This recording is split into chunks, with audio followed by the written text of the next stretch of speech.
যাদের বাবা মা এই পৃথিবীতে নেই তারা একমাত্র এই কষ্টটা বোঝে। আমার কিছুদিন আগে আমার মা চলে গেল, বাবা চলে গেল 2008-এ। এখন বুঝতেছি যে বাবা মা না থাকলে কি হয়। মনে হচ্ছে পৃথিবীটা পুরোই একাকৃত। যাদের বাবা মা আছে তারা প্লিজ বাবা মাদের সম্মান করুন, ভালোবাসুন, তাদের প্রতি খেয়াল রাখুন।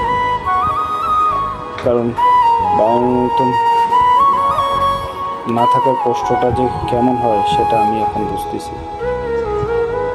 সব আমার বাবা মার জন্য দোয়া করবেন, আশীর্বাদ করবেন। সব ভালো থাকুন, সুস্থ থাকুন।